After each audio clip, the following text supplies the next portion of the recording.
సర్వాధికారియు నిరంతర స్తోత్రార్హుడు యేసుక్రీస్తు ప్రభువారి ప్రశస్త నామంలో ఉదయకాలపు వర్తమానాల కొరకు ఎదురు చూస్తున్న మీ అందరికీ ఇమాన్యుయల్ మినిస్ట్రీస్ తరపున మా శుభాభివందనాలు తెలియచేస్తూ ఉన్నాను.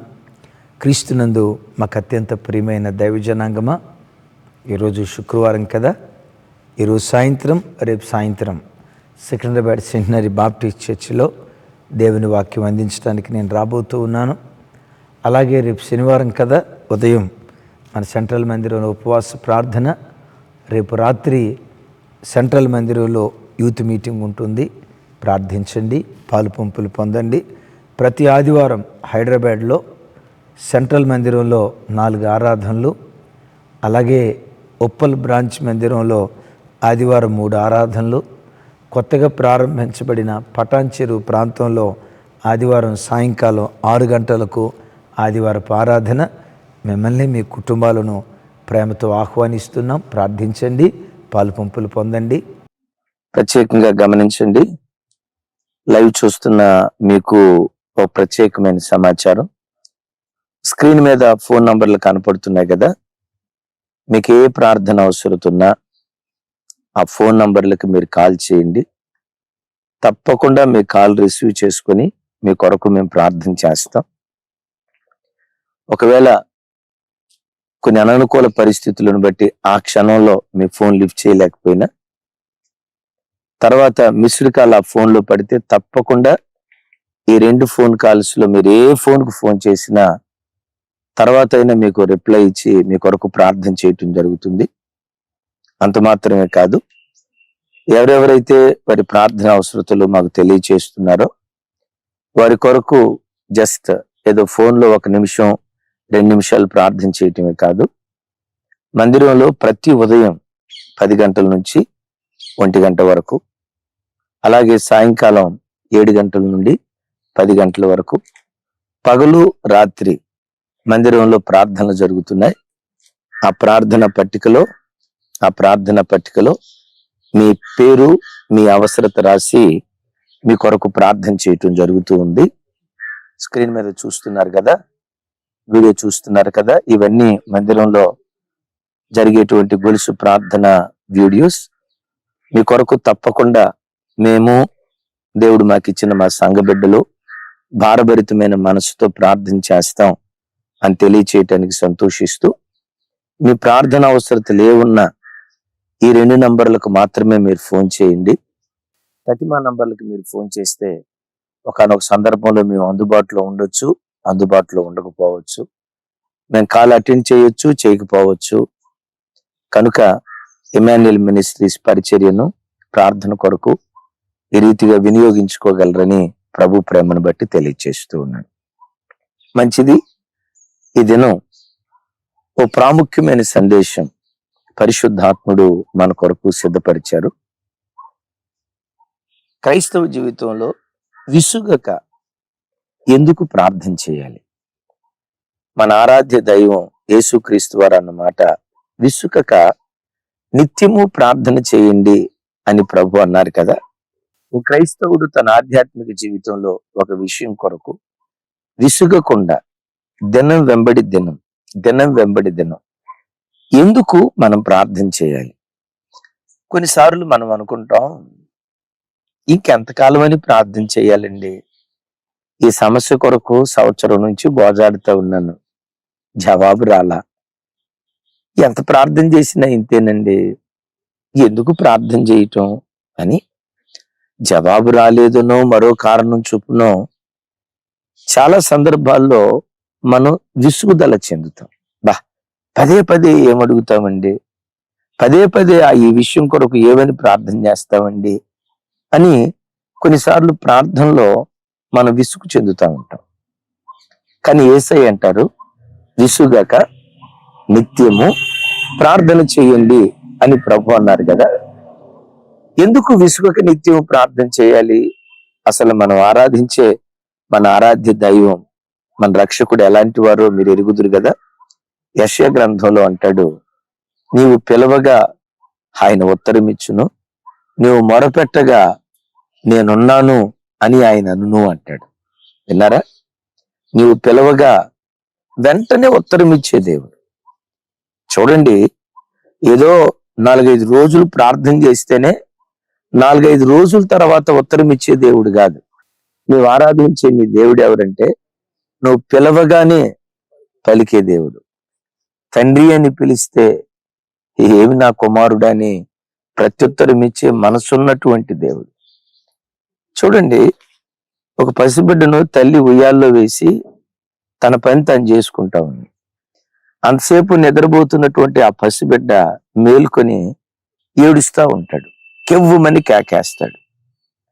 ఆ కొడుకు ఏడ్పు వినటంతో తల్లి వెంటనే ఏం చేస్తాదన్నా, ఏ పని చేస్తా ఉన్నా అవన్నీ పక్కన పెట్టి, ఒకవేళ పాత్రలు తవ్వుతా ఉన్నా వాటిని పక్కన పెట్టి, బట్టలు ఉతుకుతా ఉన్నా వాటిని పక్కన పెట్టి, ఎంత అర్జెంటు పనిలో ఉన్నా ఆ పనులన్నీ పక్కన పెట్టి, అయ్యో నా బిడ్డ ఏడుస్తున్నాడు ఏమైందోనని తల్లి పరుగు పరుగున బిడ్డ దగ్గరకు వచ్చి ఒడిలో పెట్టుకుని ఆడిస్తా తన బిడ్డ ఏడుపు మాన్పదా?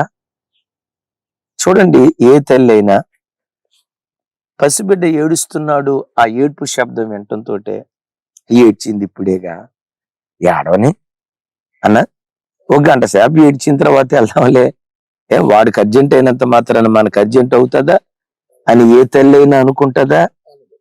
ఈ వాక్యం వింటున్న చెల్లి, ఎప్పుడైనా నీ పసిబిడ్డ, ఉయ్యాల్లో పండుకున్న పసిబిడ్డ ఏడవటం ప్రారంభిస్తే, ఏడ్చింది ఇప్పుడేగా, ఏడవనిలే ఒక రోజంతా, ఏడవనిలే 2 రోజులంతా అని ఏ తల్లి అయినా అనుకుంటుందా? నేనంట, నీ బిడ్డ ఏడ్పు శబ్దం వినటంతో నీ గుండెల్లో దుఃఖం పెళ్ళొబుకుతూ, అయ్యో నా బిడ్డకి ఏమైందోనని పరిగెత్తుకుంటూ వస్తావే, మన అమ్మకు అలాంటి మనసు ఎందుకుందో తెలుసా? ఆ అమ్మను కలుగు చేసిన దేవుడు అలాంటి శ్రేష్టమైన మనసు కలిగిన వాడు. ఇంకా చెప్పమంటారా? నేను కన్న తల్లి కంటే, అయ్యా నీకు జన్మనిచ్చిన తండ్రి కంటే నేను ప్రకటించే నా యేసయ్య శ్రేష్టమైనటువంటి వాడు. తండ్రి అని నువ్వు పిలు, ఏమైంది నా కుమారుడు అని పరిగెత్తుకుంటా ప్రత్యుత్తరం ఇచ్చేటువంటి దేవుడు. అందుకని భక్తుడు అంటాడు, నువ్వు పిలవగా ఆయన ఉత్తరం ఇస్తాడు, నువ్వు మొరపెట్టగా నేనున్నానురా బాబు నీకు, ఏడవకు అని ధైర్యం ఇచ్చే దేవుడు. అంతేనా? అంతకు మించి చెప్పమంటారా? నీ దేవుడు నువ్వు అడిగిన దానికంటే, ఊహించిన దానికంటే అత్యధికంగా దయచేసేటువంటి దేవుడు. మా సేవా జీవితంలో మేము సేవకు వచ్చిన తొలిటి దినాల్లో ఇలా లక్షలాది కొలది ప్రజలకు ఆశీర్వాదంగా మారతాం అనే నిరీక్షణ కానీ, ధైర్యం కానీ, ఇంకా చెప్పాలంటే అంతటి విశ్వాసం కానీ మాకు లేదు. మేము సేవకు వచ్చిన ప్రారంభ దినాల్లో యేసయ్యని అడిగింది, యేసయ్యా కనీసం ఒక 100 గజాల స్థలమైనా సేవ చేయటానికి మాకు ఇవ్వయ్యా, సేవకని వచ్చాం, కనీసం ఒక 100 మంది ఆత్మలైనా మాకు దయచే ప్రభువా, ఆకలి దప్పులతో అల్లాడిపోకుండా ఆ ఇంటికి వెళ్ళి ఈ ఇంటికి వెళ్ళి భిక్షాటం చేసుకునే పరిస్థితి మాకు రాకుండా, అయ్యా పట్టెడు అన్నం పెట్టయ్యా చాలు అని ఇంతే ప్రార్థన చేశాం. ఇంతకంటే ఎక్కువగా మేమేం ప్రార్థన చేయలేదు. కానీ ఆ కృపగల దేవుడు ఏం చేశాడో తెలుసన్నా, ఒక 100 గజాల స్థలం చాలు ప్రభు అంటే దేవుని పరిచర్య కొరకు 1000 గజాల స్థలాలు కొనటానికి ప్రభు కృప చూపించాడు. 100 మందిని ఇస్తే చాలు ప్రభు అని ఏడ్చిన బ్రతుకులు మావి. ఆ దేవుడు ఏం చేశాడో తెలుసా? 1000 కొలది కాదు, తూర్పు నుండి పడమటి వరకు లక్షలాది కొలది ప్రజలను, మీలాంటి భక్తి కలిగిన ప్రజలను, లక్షల కొలది ప్రజలను ప్రభు మాకు అనుగ్రహించాడు. ప్రభా పట్టెడు అన్నం పెట్టు చాలయ్యా అన్నా, పట్టెడు అన్నం పెట్టయ్యా చాలు అని ఏడ్చిన బ్రతుకులు. ఈరోజు ప్రభు ఏం చేశాడో తెలుసా?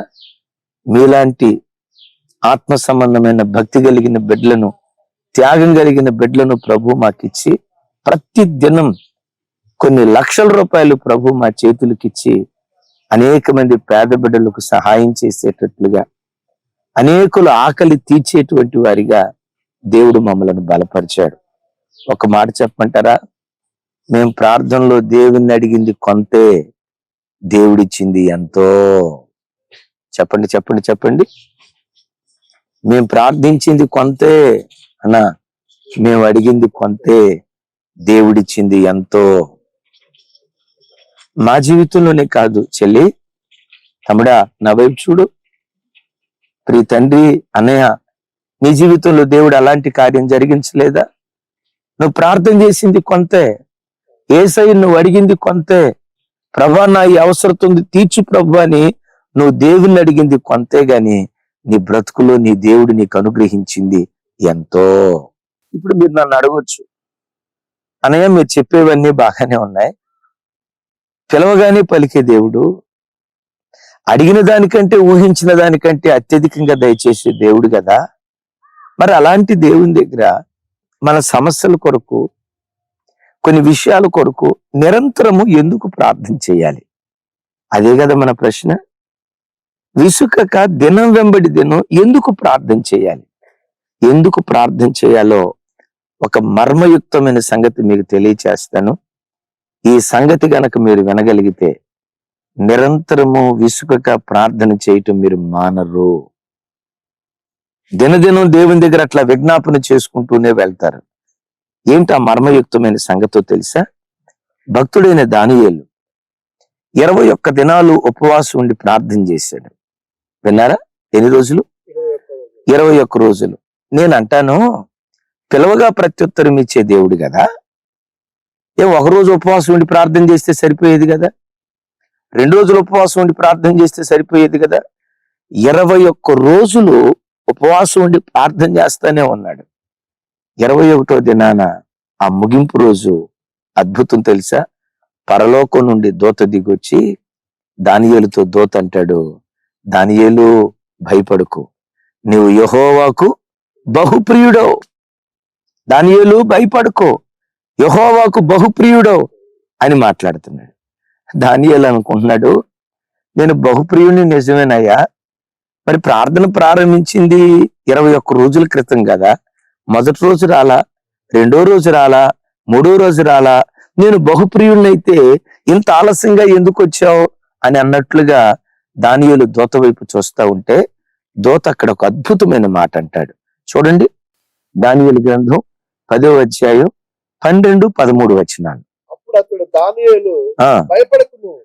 అతడు దానియేలు భయపడకము, నీవు తెలుసుకొనవలెనని మనస్సును అప్పగించి దేవుడు ఎదుట నిన్ను తగ్గించుకొనిన ఆ మొదటి దినము మొదలుకొని నీవు చెప్పిన మాటలు వినబడినవి గనుక, మొదటి దినము మొదలుకొని నేటి వరకు నువ్వు చెప్పిన మాటలు వినబడినవి గనుక మాటలను బట్టి నేను వచ్చి తిని, ఈ మాటలను బట్టి నేను వచ్చి తిని. పారసీకుల రాజ్యాధిపతి 20 దినములు నన్ను ఎదిరించెను. చాలు చాలు చాలు, విన్నారా? అలాగే ఇంకొక మాట కూడా మీకు గుర్తు చేస్తాను. దానియేలు గ్రంథం 9వ అధ్యాయం 23వ వచనం. నీవు బహుప్రియుడవు గనుక విజ్ఞాపన చేయనారంభించినప్పుడు, నీవు విజ్ఞాపన చేయనారంభించినప్పుడు ఈ సంగతి నీకు చెప్పుటకు వెళ్ళవలెనని, ఈ సంగతి నీకు చెప్పుటకు వెళ్ళవలెనని ఆజ్ఞ బయలుదేరెను. మరలా చదవండి. నీవు బహుప్రియుడవు గనుక నీవు విజ్ఞాపన చేయనారంభించినప్పుడు, నీవు విజ్ఞాపన చేయనారంభించినప్పుడు ఈ సంగతిని నీకు చెప్పుటకు వెళ్ళవలెనని ఆజ్ఞ బయలుదేరును. విన్నారా? దానియేలు ఎదుట నిలవబడినటువంటి దూత అంటాడు, దానియేలు 21 రోజుల క్రితం నువ్వు ప్రార్థన ప్రారంభించావు కదా, ఈ సంగతి నీకు తెలుసా దానియేలు? నువ్వు ప్రార్థన మొదలుపెట్టిన ఆ మొదటి దినమే నీ వద్దకు రమ్మని దేవుడు నాకు ఆజ్ఞాపించాడు. 21 రోజుల క్రితమే నేను బయలుదేరాను. మరి దూత, 21 రోజుల క్రితం నువ్వు బయలుదేరితే మరి ఈ రోజు ఎందుకు వచ్చావు అంటే, పరలోకం నుంచి భూలోకానికి రావటానికి 21 దినాల కాల వ్యవధి పట్టిద్దా? నో. అద్భుతం తెలుసా? నీ ప్రార్థన పరలోకానికి రెప్పపాటు కాలంలో చేరుతుంది. దేవుని యొద్ద నుండి కూడా ఆ ప్రార్థనకు జవాబు రెప్పపాటు కాలంలో వస్తుంది. మరి 21 దినాలు ఎందుకు ప్రార్థనకు జాప్యం జరిగింది అంటే, దూత అక్కడ చెప్తున్నాడు, నువ్వు ప్రార్థన ప్రారంభించిన మొదటి రోజే నేను బయలుదేరా గాని పారసీకుల అధిపతి నేను రాకుండా అడ్డగించాడు. చెల్లి విన్నావా? తమ్ముడు విన్నావా? ఎందుకు నా ఈ ప్రార్థనకు దేవుడు జవాబు ఇవ్వట్లా? నా బ్రతికింతేనా? జీవితం అంతా కన్నీళ్ళేనా? ఈ బ్రతుకంతా దుఃఖ సాగరంలోనే సాగిపోతుందా అని ప్రార్థనకు జవాబు రావట్లేదని ప్రార్థన విషయమే నువ్వు విసుగు చెందుతున్నావు కదా. జరిగిన అద్భుతం ఏంటంటే, నువ్వు ప్రార్థన ప్రారంభించిన మొట్టమొదటి రోజే పిలవగా పలికే దేవుడు, నువ్వు మొరపెట్టగా నేనున్నానని వెంటనే ఉత్తరం ఇచ్చే దేవుడు, నువ్వు ప్రారంభించిన మొదటి రోజే పరలోకం నుండి నీకు సహాయం బయలుదేరింది. కానీ విచిత్రం ఏంటంటే, ఆకాశ మండలమందున్న దురాత్మలు ఆ ప్రార్థనకు జవాబు రాకుండా అవి అడ్డగిస్తా ఉన్నాయి. ఇప్పుడు నీకు అర్థమైందా? నీ ప్రార్థనకి ఎందుకు జవాబు రావట్లేదంటే, ఆకాశ మండలమందున్న దురాత్మ సమూహాలు అడ్డగిస్తా ఉన్నాయి. ఇక్కడ ఒక మర్మయుక్తమైన మాట చెప్తాను. ఎట్లా దురాత్మలు అడ్డుకుంటాయంటే, 2 రకాలుగా అడ్డుకుంటాయి. ఒకటి ఎలాగో తెలుసా? అయ్యా, వీడు మొన్న అబద్ధం ఆడాడు కదా, అబద్ధమాడే పెదవులు నీకు హేయం కదా. అబద్ధమాడిన వాడు అవే పెదవులతో నీ సన్నిధిలో ప్రార్థన చేస్తే ఎట్లా ఆ ప్రార్థనకు నువ్వు జవాబిస్తావు? ఫలానా రోజు ఈ వ్యక్తి తన కళ్ళతో అపవిత్రమైన వాటిని చూశాడు కదా, తన చేతులతో అపవిత్రమైన వాటిని తాకాడు కదా. ఈ అపవిత్రమైన వాడికి ఎట్లా నువ్వు జవాబిస్తావు అంటే, నువ్వు పాపులను కూడా ఆశీర్వదించే దేవుడువా, పాపం చేసేవారికి కూడా నువ్వు ఎట్లాగే సహకరిస్తావా అని చెప్పి, గత కాలంలో నువ్వు చేసిన పాపాన్ని సాతాను గుర్తుకు తెచ్చి ప్రార్థనకు జవాబు రాకుండా అడ్డుకుంటాడు. అప్పుడు యేసయ్య ఏం చేస్తాడో తెలుసా? తండ్రి అయిన దేవునికి మనకు మధ్యవర్తిగా ఉన్న యేసయ్య వాడు బలహీనుడే, అబద్ధవాడేది నిజమే, పొరపాటు చేసేది నిజమే.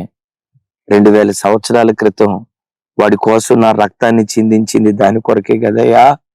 యేసయ్య తండ్రిని అడుగుతాడు, అయ్యా నా రక్తంలో నుంచి నా బిడ్డను చూడయ్యా. విన్నారా? నా రక్తంలో నుంచి నా బిడ్డను చూడయ్యా. వాడు పాపం చేసాడు నిజమే, తర్వాత పశ్చాత్తాపడలేదా? అబద్ధవాడి నిజమే, తను ఆడిన అబద్ధాన్ని బట్టి గుండెలు బాదుకుంటూ నా దగ్గర ఏడవలేదా? అయ్యా, వాడిని క్షమించడానికే నా రక్తాన్ని చిందించింది, నా రక్తంలో నుండి ఆ బిడ్డను చూడు అని అంటంతో తండ్రిని దేవుడు అంటాడు, ఏ ఆకాశ మండలమందున్న దురాత్మల సమూహాలారా, నా బిడ్డల దగ్గరికి ప్రార్థన జవాబు చేరినట్లుగా అడ్డగించే దురాత్మలారా తొలగిపోండి అని అంటాడు. ఎప్పుడైతే దేవుడు గద్దించాడో ఆ దూత యొద్ద నుండి నీ ప్రార్థనకు జవాబు నీ వాకిలి దగ్గర నిలవబడేటట్లుగా దేవుడు చేస్తాడు. అంటే ఈ కార్యం జరగటానికి కొంత ప్రాసెస్ జరుగుతుంది, కొంత కాల వ్యవధి పడుతుంది. అందుకని మనం ఏం చేయాలి? ఒకరోజు ప్రార్థన చేసాం ఇక ఇంతేలే అన్నట్లుగా విసుగు చెందకుండా యేసయ్య అంటారు, విసుగక నిత్యము ప్రార్థన చేయుచుండండి, విసుగక నిత్యము ప్రార్థన చేయండి అంటాడు. రెండోది, దురాత్మ ఎట్లా అడ్డగిస్తాడో తెలుసా? రెండోది ఎట్లా అడ్డగిస్తాడంటే, అయ్యా నువ్వు వెంటనే ప్రార్థనకు జవాబు ఇస్తున్నావు కాబట్టి దేవుడు దేవుడు దేవుడు అని నేను స్తుతిస్తున్నాడు. ఇప్పుడు ప్రార్థనకు జవాబు ఇవ్వకుండా కొన్ని రోజులు అట్లా బిగబట్టు, నేను నిందించకపోతే నన్ను అడుగు, నేను దూషిస్తాడు. ఎందుకు పద్దాకల ప్రార్థన చేస్తున్నాడు, నేను స్తుతిస్తున్నాడంటే నువ్వు అడిగిన ప్రతిదీ ఆయనకి ఇస్తున్నావు, అడిగిన దానికంటే ఊహించిన దానికంటే అత్యధికంగా నువ్వు దయచేస్తున్నావు. ఇప్పుడు ఈ ప్రార్థనకు జవాబు రాకుండా నువ్వు ఆపై నిన్ను దూషిస్తాడు, సలుగుతాడు, నిన్ను విమర్శిస్తాడు చూడు అని దురాత్మ అంటా ఉంటే నా యేసయ్య అంటాడు, నా బిడ్డ, నా అమ్మా నీ మీద యేసయ్యకి ఎంత నమ్మకమో తెలుసా? అన్నా యేసయ్యకి మన మీద ఎంత నమ్మకమో తెలుసా? ఈ బిడ్డ అట్లాంటోడు కాదు, నేను ఇచ్చినా నన్ను స్తుతిస్తాడు, ఇవ్వకపోయినా నన్ను స్తుతిస్తాడు, ఆశీర్వదించినా ఆరాధిస్తాడు, ఆశీర్వదించకపోయినా ఆరాధిస్తాడు, కడుపు నిండా భోజనం పెట్టినా నన్ను ఘనపరుస్తాడు, కారపు మెతుకులకు నోచుకోకపోయినా అన్ని పరిస్థితుల్లో నన్ను స్తుతిస్తాడు. ఆ బిడ్డ మీద నాకు నమ్మకం ఉంది, నా బిడ్డ అట్లాంటోడు అని నీ పక్షాన యేసయ్య వాదించడం ప్రారంభిస్తాడు. ఈ కార్యం జరిగటానికి కొంతకాల వ్యవధి పట్టింది. విన్నారా? అప్పటి వరకు మనం ఏం చేయాలి? విసుగక నిత్యము ప్రార్థన చేయాలి. యేసయ్యకి మహిమ కలుగును గాక. ఎట్లాగో చెప్పమంటారా? ఈరోజు ప్రార్థన చేసావు. చేసేటప్పుడు ఎట్లా చేయాలో తెలుసా?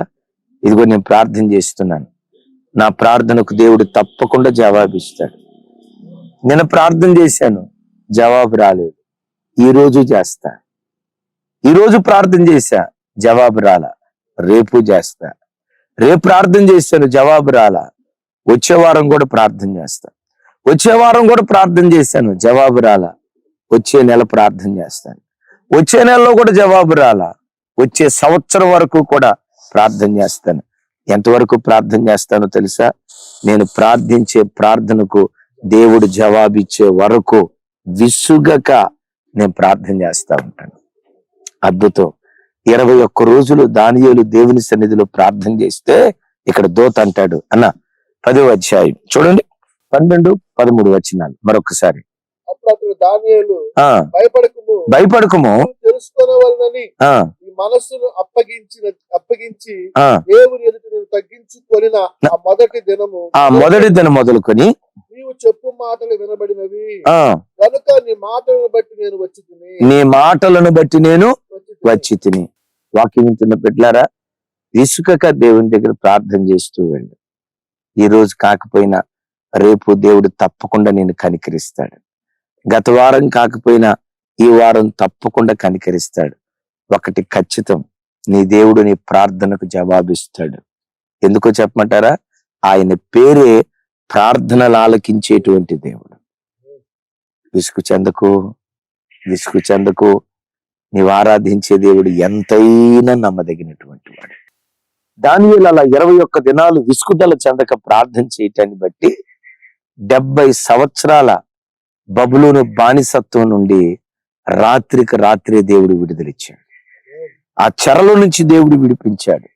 సంఖ్యలను తెంచాడు, బంధకాలను ఓడగొట్టాడు, బానిసలను స్వతంత్రులుగా మార్చాడు. నీ జీవితంలో కూడా ప్రార్థన చేస్తూ వెళ్ళు. నీ ఇంటిని, నీ పిల్లలను, నీ కుటుంబాన్ని, నీ వ్యాపారాన్ని, నీ సంసారాన్ని ఏ బంధకాలు బంధించున్నాయో నజరేయుడైన యేసు నామములో ఆ బంధకాలు నా దేవుడు ఈరోజు తెంచబోతున్నాడు. నీ బానిస శృంఖలాలు తెంచబోతున్నాడు. బానిసగా బ్రతికిన నిన్ను విసుగుదల లేని ప్రార్థన ద్వారా స్వతంత్రుడిగా దేవుడు మార్చబోతున్నాడు. అట్టి కృప ప్రభు మనందరికీ దయచేయును గాక. మీ కొరకు చిన్న ప్రార్థన చేస్తాను, ప్రార్థనలో ఏకీభవించండి. ప్రార్థన. తండ్రి, నీకు స్తోత్రాలు ప్రభువా, కృప కలిగిన దేవా, నీకు వందనాలు అయా. ఈ ప్రార్థనా జీవితం తెలియక, ప్రార్థన చేసేటువంటి అనుభవం తెలియక మమ్మల్ని ఆశీర్వదించలేదు. అవును ప్రభు, అనేకులు దూరం అయిపోతున్నారయ్యా. వాక్యం ఉన్నటువంటి ప్రతి బిడ్డను మీరు దీవించండి, ఆశీర్వదించయ్యా, బలపరచయ్యా. దానియేలు వలె నిత్యము విసుకక నీ సన్నిధిలో ప్రార్థన చేసే కృప దయచేయమని, వారికి కావలసినటువంటి మేలు పొందుకునేటువంటి మార్గం వారికి చూపించమని యేసు పరిశుద్ధ నామములో అడిగి ప్రార్థిస్తున్నాం తండ్రి. ఆమేన్. తండ్రి అయిన దేవుని ప్రేమ, కుమారుడైన యేసుక్రీస్తు వారి దివ్య కృప, పరిశుద్ధాత్మ దేవుని సహవాసం మనకును సకల పరిశుద్ధులకు సదా తోడయుండి నడిపించును గాక.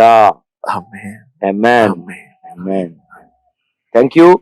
ప్రతిరోజు ఉదయం 5 గంటలకు అందించబడుతున్న షార్ట్ మెసేజెస్ మీరు వింటూ రోజు కనీసం ఒక 100 మందికైనా షేర్ చేయండి.